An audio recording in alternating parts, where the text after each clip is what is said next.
1-2 महीना 3 महीना तहार हुई अब वर्षा जी के हुई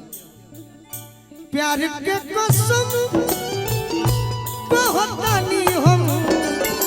तू ही मोर बालमा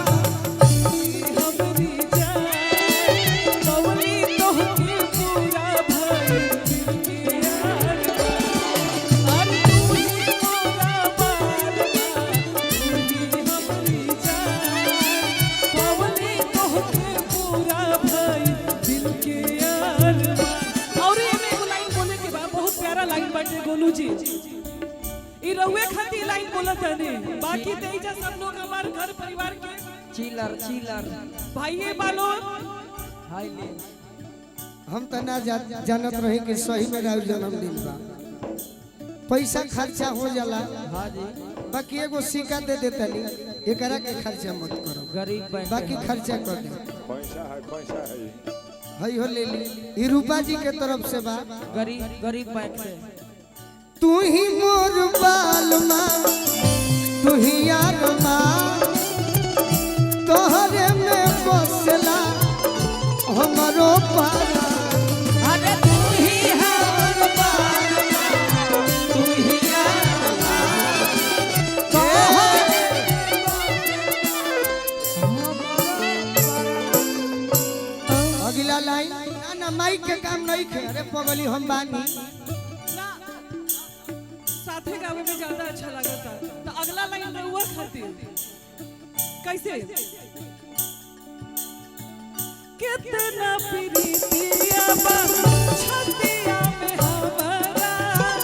राखो विश्वास राजा बतिया में हमारा राखो विश्वास रानी बतिया में हमारा बतिया में हमारा तू ही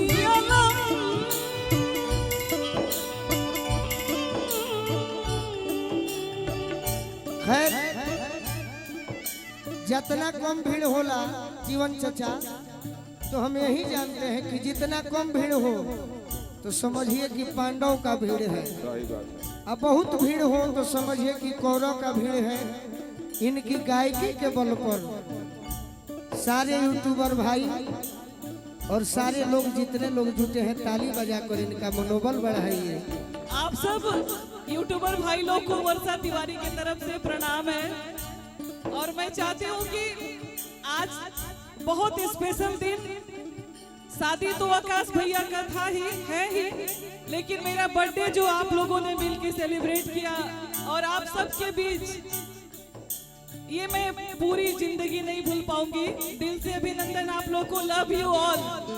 थैंक यू सो मच। और क्या बोलना है हाँ तो हके हो जाए कुछ ना जिए नहीं पाइब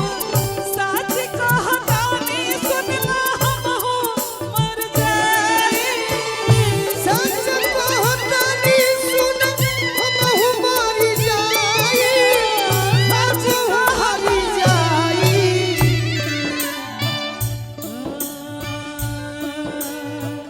तोहरे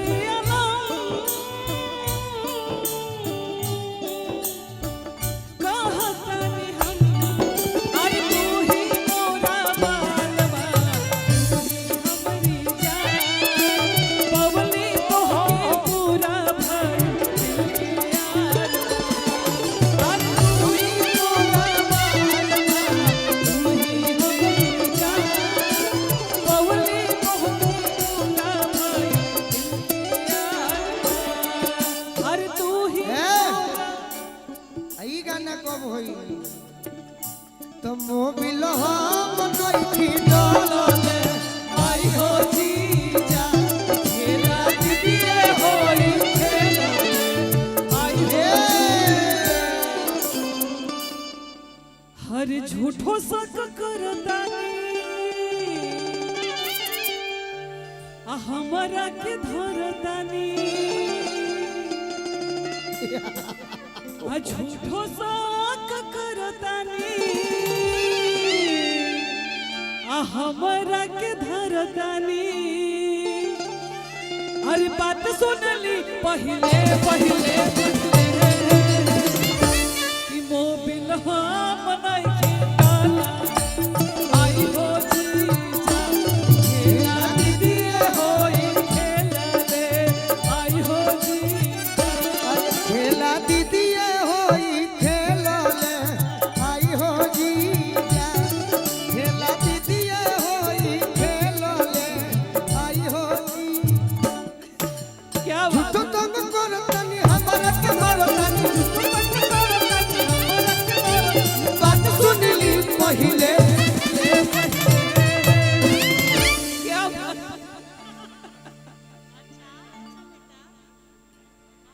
तुम ना मोबाइल वाला ठीक बा रौरा कही हम तो ये सब करतनी कि खेला दीदी होई खेला ले आई हो जीजा खेला दीदी होई खेला दे आई हो जीजा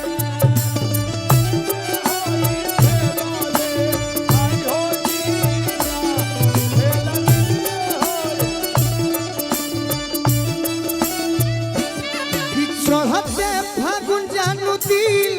से निकल गइलू चढ़ते फागुन जानू दिल से निकल गइलू जीजा जी है वो देखिए आ गइलन मंच पे बोलू जी मार दे के छिटा जाओ इहे बड़ जीजा जी हुए हमारे जीजा जी तो जीजा जी पे एगो गीत गवाई ए ताहर बहिन अरे अरे पूजा कैसे हो कितिया कहत रही घरवा हो जीजा पर देखा आ गइले अब का धीनो अब गा दे होली हां अब तक आगे देवे के बाद हरे ससुरारी में रंग खेलेला अरे आइला दीदिया के छोके हो जीजा अरे आइला दीदिया के छोके अरे हमारो मन अरे हमरो मन तू पागल कइला आ दोनों बेरा रंगवा खेल के हो जीजा आ सभे घर ही में बाजी जाजी बवाल हो जाए लहे लहे डाली लहलाल हो जाए जीजा लहे लहे डाली लहलाल हो जाए ससुराली में रंग खेलेगा आईनी दीदिया के छोके हो जीजा हमरो मन पनियाए दिल तू जो बनवा टोके हो जीजा सब घर ही में बची जाए होली में जीजा जी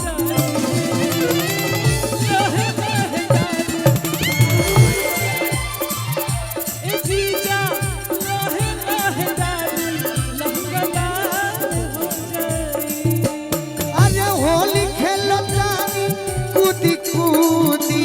जी अरे होली खेलतानी कूदी कूदी जी ना ना ना। मंच पर कलाकार होले नहीं आज ही हमरा के नहीं खन दे तू ना देवे के पड़ी और ही देवे के पड़ी और ही देवे के पड़ी मैं ठेकेदारी के कमाई तो लिए नुले बाज काम अरे होली खेलतानी कूदी कूदी जी बगलाई बाड़ू का है बे? ढेर दानी भइल बाड़ू रखो अपना भी नहीं देखी आज हमार दिन नहीं खे अरे पगली होली में खर्चा भाई हनी के मत दे सब का अरे होली खेलतानी कूदी कूदी जी जाऊ मती छू होली खेलतानी कूदी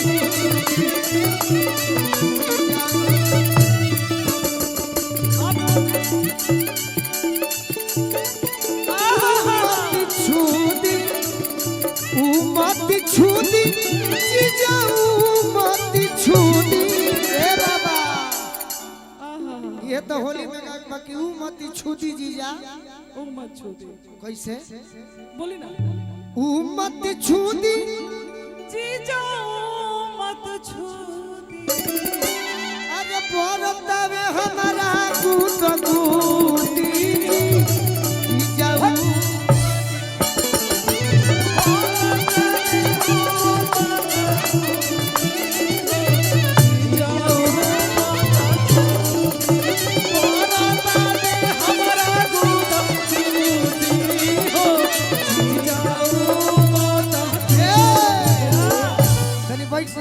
एगो बरसा जी अरे बाप को इससे अच्छा जैसे लोग सुननी है होली है एकदम नया चीज रहल हम तो डरा गए कि छोड़ के उठ काहे गइल लो दादा। तो फिर से रौरा गई तो मजा आ जाए अच्छा तो वैसे ही होखी का तन वैसे चली ही ना होई। चली ना स्टार्ट